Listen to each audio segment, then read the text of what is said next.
Olá, está começando o programa É Isso Aí. Eu sou o Luiz Rodrigo. No programa de hoje está bem bacana. Nós vamos conversar com Luiz Antônio Bagatin, coordenador da Faculdade Unip, aqui de Ribeirão Preto, que vai falar sobre a questão do barulho que o seu vizinho faz, que atrapalha no nosso dia a dia. Falar sobre som, ruído, afinal de contas, né? Carrinho de som na rua, megafone, trenzinho com as crianças e aquele barulho ensurdecedor, propagandas, isso não tem um limite? Será que nós devemos ouvir essa barulheira que invade nosso ambiente familiar, que nos incomoda? Será que tem alguma coisa que a gente pode fazer?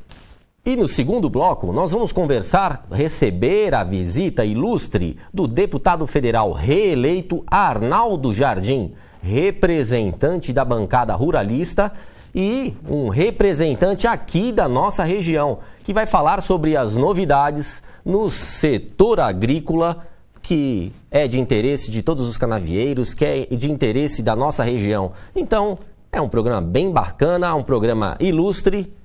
Porque programa é isso aí.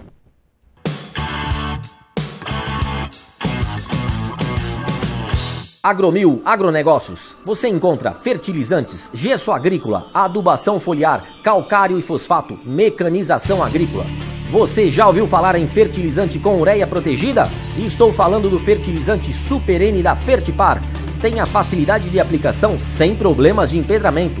Pode ser armazenado por longos períodos. Tem maior rendimento operacional, proporcionando menor custo com frete e mão de obra. E o melhor, a aplicação pode ser a lanço ou superfície, em tempo seco, nem precisa incorporar. Alta concentração, Super N, doses menores, rendimento operacional. Estas e outras vantagens você encontra só na Agromil Agronegócios. Então não esqueça, negócio é o Super N com Agrotrain. Agromil Agronegócios. Anota o telefone 016 3663 5426 em Jardinópolis, na Avenida Visconde do Rio Branco 536. Agromil Agronegócios.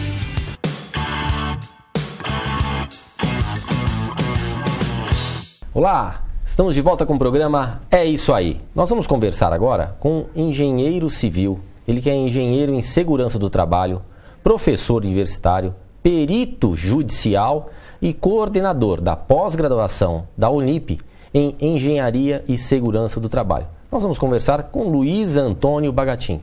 Bagatin, muito obrigado por a sua presença aqui no programa mais uma vez. Eu aqui agradeço, Luiz, a oportunidade de poder a gente aqui discutir e falar sobre ruído, né? Sobre perda auditiva. Com certeza. O tema de hoje que nós vamos, né, trocar uma ideia, apenas uma pincelada sobre as questões de vizinhança, né? A legislação vem mudando, legislação, né, municipal e até mesmo agora em Sertãozinho, está tendo uma novidade sobre a legislação no quesito som. O que você pode falar, Bagatin, para a gente sobre isso? Primeiro, preciso definir o que é ruído, né? Ruído, ela está instituída num quadro auditivo, né? Que são ocasionados por perdas auditivas, né? E que provoca os neurosensoriais. E o que nós temos de avaliação para ruído são normas específicas, né? Então, nós temos uma norma que é da BNT, né? É a norma 10151 de 2000/2000, da Associação Brasileira de Normas Técnicas, em que essa estipula para cada tipo de situação, por exemplo, áreas e sítios, para situações de condomínios, áreas residenciais, áreas esportivas. Então, cada uma existe um limite de tolerância com relação ao ruído. Dividindo aí residencial, industrial. Isso. Tem essa divisão. Então, o ambiente residencial tem um limite de tolerância inferior que o ambiente de trabalho. Isso. Nós temos, então, por exemplo, o que a lei federal ela sobrepõe a todas as outras leis. Existem alguns municípios, por exemplo, como Sertãozinho, né? Nós ficamos sabendo eu fiquei sabendo através do jornal, que Sertãozinho estaria criando uma lei com relação à acústica, com relação ao ruído, a nível de ruído. É preciso entender bem que o ruído das 6 horas da manhã às 6 horas da tarde, conforme a BNT, essa norma regulamentadora da BNT, essa NBR 10151/2000, O ruído durante a manhã, das 6 horas da manhã às 6 horas da tarde, não pode passar de 45 decibéis. E à noite, das 6 horas da tarde às 6 horas da manhã, 55 decibéis. Dentro da residência. Dentro da residência. Isso são leis, é a lei federal, e nós temos no município de Ribeirão Preto, né, a lei do sossego público, de 67, né, que é de 1967, essa lei vigora também, que é a mesma lei do decreto federal, que é a da BNT, a lei federal. Então, agora, o instrumento utilizado, né, para a gente ter uma referência básica, o instrumento utilizado para a medição do ruído? Normalmente existem vários tipos de instrumentos para fazer avaliação. O básico, são dois básicos, né? O decibelímetro, que é a medida pontual. O decibelímetro ele é utilizado, ele tem um range de 30 decibéis até 140. Ele é mais fácil para a gente avaliar esse tipo de ruído. Barato também, e é barato, de fácil acesso. Quem estiver se sentindo incomodado dentro de casa, né, mora num apartamento, o andar de cima, aquele sapato com salto, né, de madeira que faz barulho, incomoda, criança brincando, arrastando cadeira. Se a pessoa quiser investir nisso, ela com 100, 150 reais, ela compra um decibelímetro, ela já tem uma referência para começar a procurar um perito, a procurar um especialista para tirar uma conclusão melhor, não é isso? O próprio síndico do condomínio, ele pode comprar esse aparelho. É um aparelho fácil, barato, né, de fácil aquisição. E o dosímetro, geralmente, o range dele, o início dele é de 70 decibéis até 140. Agora, a legislação, a lei do sossego é de 1967. Agora, recentemente, se não me engano, ano passado, mudou a legislação, no caso das empreiteiras que vão construir, né, imóveis novos, em condomínios verticais, né, nos prédios. Tem uma legislação que diminuiu isso e exigiu das construtoras. Agora, observar. Você tem alguma coisa para falar nessa referência? É a norma de desempenho. Ela saiu, era de 2013 e já está sendo vinculada e já está valendo. Essa norma é uma norma específica para que as construções atuais que estão começando a serem feitas, elas têm que respeitar esse aspecto do nível de ruído também. Então, se tem, por exemplo, as lajes, elas devem ser realizadas com totalmente isolamento acústico, não só as lajes, como as paredes laterais, enfim, todo o espaço interno do ambiente familiar, seja residência, prédios, condomínios, térreos, escritórios, todas essas edificações deverão obedecer a essa nova lei. Mas ela muda a exigência para a edificação, mas ela não muda a variação de decibéis no ruído emitido. Não. 55 durante o dia e 45 durante a noite. Essa lei vai valer, é uma lei federal, né? Essa lei é federal, essa lei não pode ser modificada. Vai continuar os 45 decibéis permitidos, no máximo 45 decibéis dentro do ambiente familiar. Com a janela aberta ou com a janela fechada? Com a janela aberta ou com a janela fechada, seja como for. Evidentemente que a janela fechada, ela diminui o ruído externo, tá? Mas nem todo local, como nós, Ribeirão Preto, a região nossa que é muito quente, a maioria das pessoas sempre dorme com a janela aberta.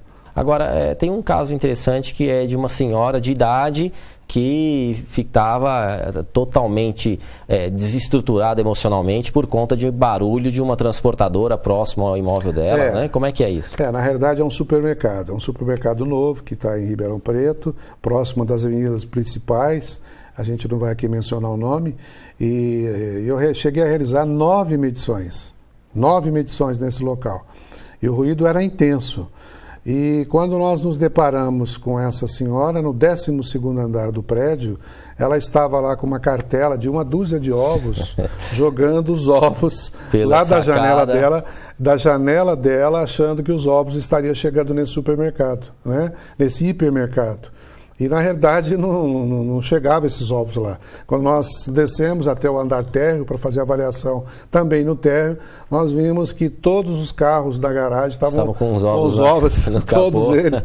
Exatamente. Então ela achava que fazendo aquele gesto ela conseguiria, né, alguma coisa, de tão desesperada que ela estava. Seria hilário se não fosse trágico, mas esse exemplo mostra o quanto o ruído pode infernizar, importunar a vida de uma pessoa, né, a ponto dela chegar, imagina quanto que ela estava abalada emocionalmente. E fica a mensagem, né? Quando a pessoa passa por isso, ela tem direito até de pleitear uma indenização por causa da sua sanidade mental que está ficando abalada. Agora, na questão do ruído ainda, a sanidade mental foi o que eu mencionei, mas a física também pode causar algum problema? Muita coisa, muitos problemas. Principalmente, começa pela perda auditiva. A perda auditiva, que já é uma sensação horrível para quem a tem, né? Para quem a obtém. Nos homens, por exemplo, da perda sexual, né? Tem uma série de fatores aí que, se a gente for ficar mencionando aqui, é mais a parte médica legal, né? Muito obrigado mais uma vez pela sua participação. Você já sai convidado novamente aí para elucidar problemas como esse. Estamos sempre às ordens, sempre que precisar. Obrigado.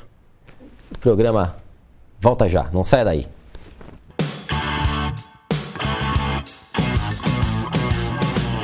Segurança é coisa séria e, pensando nisso, a Automatic Porter Segurança Eletrônica e Automação é líder no mercado com mais de 20 anos de experiência. Atuando em Ribeirão Preto e região, comercializa produtos de alta qualidade com as mais modernas soluções em circuito fechado de televisão, controle de acesso por cartões ou tags, portões eletrônicos, cerca elétrica, interfonia, PABX e biometria. É muito fácil. Acesse o site automaticporter.com.br ou ligue 3625-7132 ou 3612-2403. A Automatic Porter fica no Jardim Botânico, na Praça Doutor Fernando Jorge Roselino, número 72, ao lado de uma grande empresa de ar-condicionados. Segurança eletrônica é isso aí. Segurança eletrônica é Automatic Porter.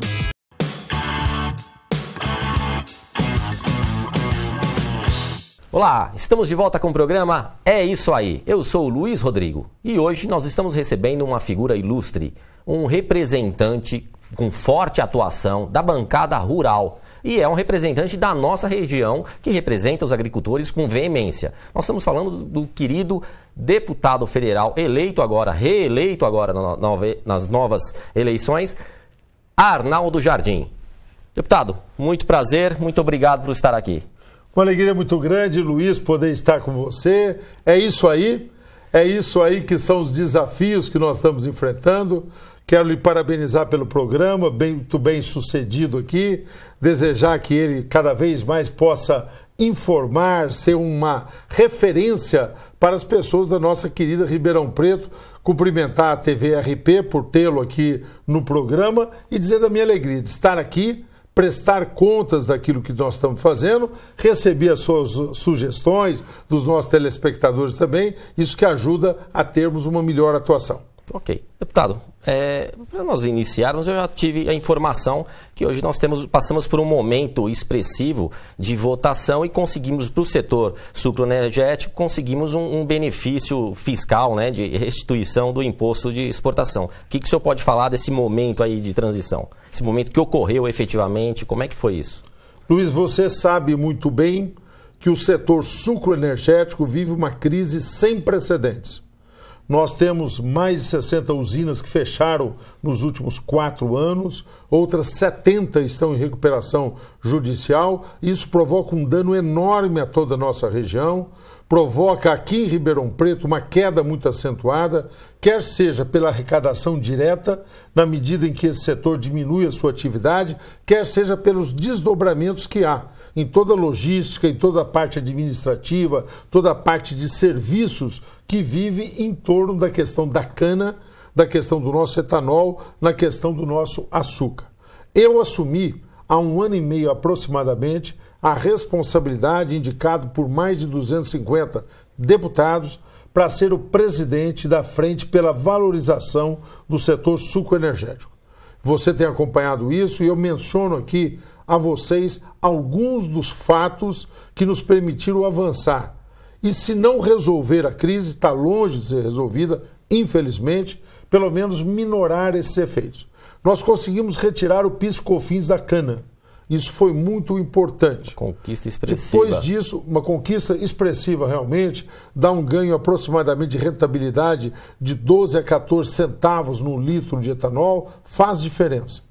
Depois disso, nós conseguimos um avanço importante, que foi no programa Inovar Alto da indústria automobilística. Por incrível que pareça, não estava incluído lá o motor flex.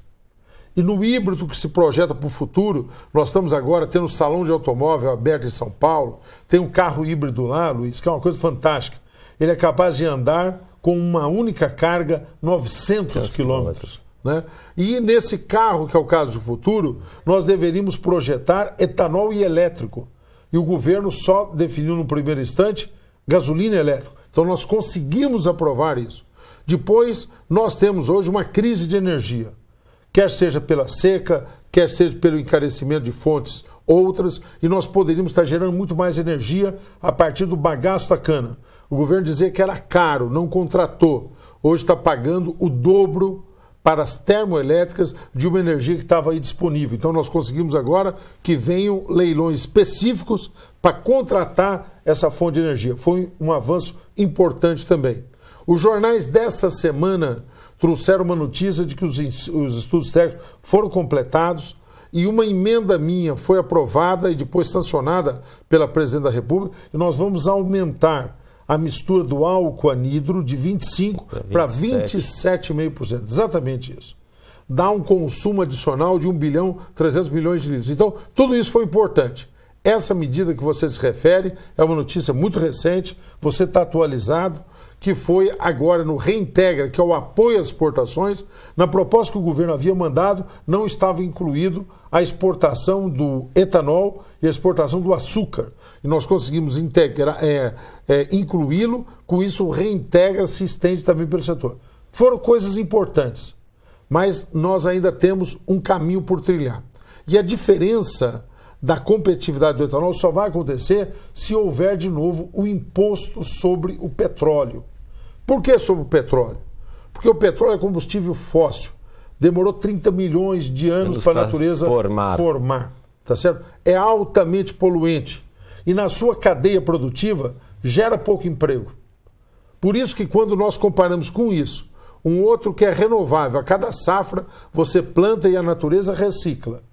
Algo que é amigável com o meio ambiente, que gera empregos, que é o nosso etanol, não há dúvida que nós precisamos de ter uma taxação, uma tributação sobre a gasolina e um incentivo ao etanol. Então, se vier a CID agora, e nós estamos trabalhando para isso, Luiz, nós vamos ter possibilidade de retomar a competitividade do nosso etanol. Ela está zerada, a CID está zerada desde 2012. Já tem previsão aí, já dá para contar quanto é que ela vai voltar e quando será essa data? Olha, nós gostaríamos que já tivesse sido. E teria sido muito bom para o meio ambiente, para a geração de emprego, e para a economia e para o setor. E para a região, e para Ribeirão Preto. Então está atrasado. Segundo, nós falamos em uma alíquota que vai ficar em torno de 20 centavos, aproximadamente. E nós temos uma outra proposta. Alguns vão dizer, puxa, mas você está propondo que essa elevação da gasolina pode gerar uma inflação maior. Nós temos uma proposta, Luiz, bem arrumada e justa, que é o seguinte: todo o dinheiro arrecadado com a CID vai para um fundo, e esse fundo vai ser usado para diminuir os impactos, para diminuir a tarifa de transporte nas regiões que tem transporte urbano. Para Ribeirão Preto, para a cidade de São Paulo. Quem de nós não se lembra das manifestações que aconteceram no país há 1 ano e meio atrás, que tiveram como estopim a questão da tarifa dos 20 centavos na cidade de São Paulo. Então, nós queremos usar esse recurso para exatamente diminuir o custo de transporte. Seria automaticamente isso? Seria automático isso, já direto para o transporte atenuar? Totalmente. É um ganho expressivo para o trabalhador, para o empresário, é um ganho expressivo. Para a juventude. Então, essa é a nossa proposta. Nós pedimos o estudo, temos lá na Universidade de São Paulo a Faculdade de Economia e Administração, a FEA, que tem um instituto de pesquisa, a FIP, Fundação de Pesquisa Econômica, e ela que fez esses estudos para nós. Portanto, é consistente, é acabado, é arrumado, tá certo? Significa que nós zeramos qualquer impacto inflacionário e fazemos um importante benefício social. O benefício que vem do emprego, com o etanol e o benefício que vem social com a diminuição da tarifa de transporte urbano. E seria uma escolha, né? Entre a tecnologia estrangeira do petróleo e a tecnologia nacional limpa e pura, e o dinheiro fica aqui no Brasil. É uma escolha sensata, né? É uma escolha sensata investir no setor sucroenergético. Não há nem o que se questionar, que o senhor está no caminho certo. O que o agricultor pode esperar a mais agora para frente? Olha, nós vamos ter agora um momento em que o governo, que dizia que estava sob controle da situação antes das eleições, nós havíamos feito alertas de que nós tínhamos uma situação de instabilidade econômica, de risco de crescimento do desemprego, e o governo disse: isso é terrorismo, não é nada disso que está acontecendo, a situação está totalmente controlada. Passou a eleição e logo 2 dias depois o Banco Central eleva os juros. Completamente já mudou o discurso. 2 dias depois o próprio ex-presidente Lula disse que a presidente precisa mudar a sua equipe econômica. Ou seja, nos deram razão com relação aos alertas que nós fizemos.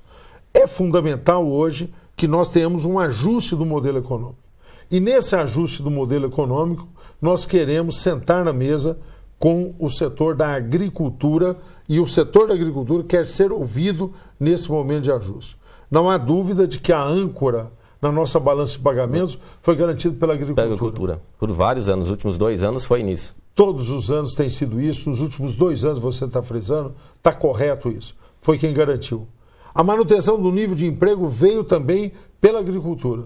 No momento que o setor da construção, que era o outro setor capaz de gerar emprego, teve problemas crescentes, tá certo? E nós conseguimos garantir pela agricultura. Então nós queremos uma política de preços mínimos, nós queremos que o governo defina claramente o investimento em logística para nosso escoamento de safra. Isso significa ampliar as concessões e parcerias público-privadas. O governo não dá conta de fazer os investimentos em nenhuma parte do mundo, para isso. Nós queremos avançar no genérico de insumos para produtos veterinários e outros. É uma pauta importante de diminuição de custos.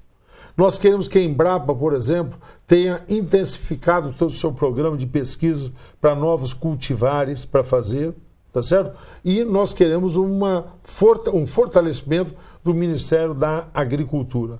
O Ministério da Agricultura hoje é considerado Ministério de segunda linha. Nos 4 anos da presidente Dilma, nós tivemos 5 ministros diferentes da agricultura, numa instabilidade que produz como efeito um descaso com a situação da agricultura que nós queremos reverter. Então, estes pontos que eu agora delineei são os pontos chaves nossos para a defesa, tá certo? E fortalecimento da nossa agropecuária. Agora, deputado, como é uma pergunta específica que o senhor acho que talvez possa dar uma exemplificada melhor. Como é que pode a agricultura, que é tão importante para a balança de pagamentos no nosso país, o crescimento do PIB, a estabilidade econômica foi mantida com base nisso, por que é tão difícil uma bancada, que é a bancada ruralista, que é a segunda maior bancada que nós temos aqui de representação, como é que chegou o setor da agricultura a esse estado com a segunda maior bancada? Olha, primeiro nós temos uma bancada que é boa de número, mas que precisa melhorar de presença ali, do ponto de vista dos debates dos grandes temas nacionais. Então, é uma meia-culpa, porque é muito fácil você olhar e ver os problemas de outros. Então, acho que nós precisamos melhorar. Eu, de minha parte, tenho tentado concorrer para isso, participo lá sistematicamente das reuniões, das atividades, e tenho a responsabilidade específica no que diz respeito ao setor sucroenergético de presidir a nossa frente lá, tá certo? Então, nós temos essa pauta de trabalho. Segundo, há uma desconsideração que não é momentânea e não é só fruto da bancada. Há uma desconsideração dos executivos. E há uma desconsideração da formulação de política econômica. A política econômica sistematicamente tem beneficiado outros segmentos da economia. Nós temos uma atenção muito grande ao setor financeiro sempre. Passa modelo, muda projeto aqui e acolá e sempre se mantém aí uma rentabilidade do setor financeiro, do setor de bancos. E nós temos também o próprio setor industrial que tem toda a sua articulação. Alguns segmentos, como é o caso, por exemplo, que eu mencionei da indústria automobilística e outros que tais. Então, nós temos aí um caminho por fazer. Eu estou otimista porque acho que nós temos uma parcela importante de deputados que se elegeram com essa plataforma. Acho que cada vez mais há uma atitude de consciência do nosso segmento e você contribui muito, viu, Luiz? Quando você tem não só a sua militância no sindicato, que eu aproveito a sua presença para dar um grande abraço ao Joaquim, tá certo? Para dar um abraço ao Tomás, que integra a nossa diretoria aqui do sindicato. Tá certo? Quero breve fazer uma visita lá. Quero que você com certeza. me ajude Você já está convidado há bastante tempo. Um programa como esse, em que você dá destaque a esse tema também, é muito relevante para que essa conscientização aconteça cada vez mais. Deputado, antes de nós encerrarmos e o senhor passar a sua mensagem final, eu gosto de ressaltar o seguinte: o deputado Arnaldo Jardim é uma figura atuante da bancada ruralista há muito tempo. Diferente como aconteceu com muitos políticos aqui, eu não quero citar nomes, mas um político muito famoso aqui que reuniu muitos agricultores da região, alavancando votos, dizendo que ia defender o setor da agricultura, e a gente sabe bem a história qual foi. Ele abandonou o setor da agricultura e foi para um outro segmento aí, a gente sabe muito bem do que a gente está falando. Então, o deputado Arnaldo Jardim é uma pessoa atuante e tem um histórico criado em cima da bancada ruralista. Deputado, muito obrigado. Eu passo a sua palavra para o senhor fazer as considerações finais. Olha, você disse coisas generosas aí sobre mim. Eu dessas quero dizer que eu sou, como a gente briga, pé na terra e calcanhar rachado, tá certo? Sou nascido em Altinópolis, depois mudei-me para Ituverava, tá certo? Setores que são de produção. A nossa Altinópolis com o nosso café extraordinário, e meu pai sempre ligado ao setor do leite, onde nós tivemos lá laticínios, depois mudamos para Ituverava, onde também mantivemos lá essa atividade. Ituverava, que já foi a terra do algodão, depois passou por um período junto com São Joaquim da soja, hoje tem uma lavoura canavieira muito acentuada lá na região, tem uma escola de agronomia muito presente, hoje ponteira do ponto de vista tecnológico, e vim para Ribeirão Preto. Me formei aqui no Otoniel Mota, onde essas raízes... Ribeirão Preto é a nossa capital do agronegócio, é hoje uma cidade de serviços, mas serviços estão vinculados a essa vocação, que é a vocação do Brasil, a vocação da agricultura, de um país generoso, de terras generosas, em que, como se diz, em se plantando tudo dá, tá certo? Enquanto outros países, nós temos regiões desérticas, outros países vivem sob neve eterna, nós temos aqui um privilégio, uma natureza abençoada que nós temos aqui. O que nós precisamos é atenção a essa atividade, prioridade à nossa gente, ética na política e na liderança, tá certo? Para que isso possa prosperar. Se o país tem um pouco de estabilidade e tem um governo que não atrapalha e deixa as coisas acontecerem, responde de uma forma muito presente. É isso aí que é o nosso Brasil. É isso aí que é a nossa gente e é isso aí que eu acredito. Muito obrigado a você, Luiz, muito obrigado à TV RB. Deputado, muito obrigado pela sua presença, isso só enriquece o nosso programa.